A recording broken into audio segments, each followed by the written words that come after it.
বল দখল, আক্রমণ ও সুযোগ তৈরি এইসব সূচকে নিউক্যাসল ইউনাইটেড এগিয়ে থাকলেও শেষ পর্যন্ত জয়ের দেখা পেল ম্যানচেস্টার ইউনাইটেড।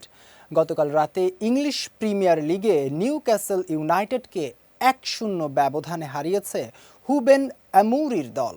এদিন প্রতিপক্ষের মাঠে 65% বেশি সময় বল দখলে রেখে গোলের জন্য 16 শট নিয়ে 3টি লক্ষ্যে রাখতে পারে নিউক্যাসল। অন্যদিকে ইউনাইটেডের 9 শটের মধ্যে 3টি থাকে লক্ষ্যে। ওল্ড ট্র্যাফোর্ডে তৃতীয় মিনিটে কাসেমিরো হেড ও একাদশ মিনিটে বেনিয়ামিন শেশকো শট লক্ষ্যে রাখতে পারেননি।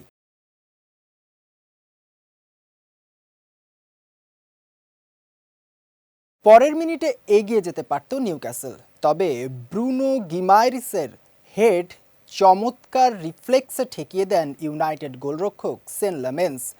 24তম মিনিটে কাছের পোস্টে ম্যাথেউস কুইয়ার শট কর্নারের বিনিময়ে ফেরান নিউক্যাসল গোলরক্ষক অ্যারন রমসডেল, তবে সেই কর্নার থেকেই এগিয়ে যায় ইউনাইটেড।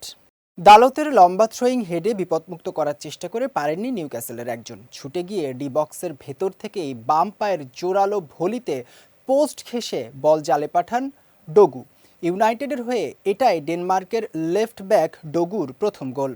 দ্বিতীয়ার্ধে প্রবল চাপ তৈরি করলেও সমতাসূচক গোলের দেখা পায়নি নিউক্যাসল।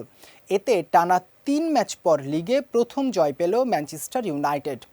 দল হিসেবে উত্থান পতনের মধ্য দিয়ে যাওয়ার মৌসুমে জয়টি তাদের জন্য অত্যন্ত গুরুত্বপূর্ণ ছিল। এ জয়ে 29 পয়েন্ট পেয়ে ইংলিশ প্রিমিয়ার লিগের তালিকায় 5-এ উঠে এসেছে অ্যামুরির দল।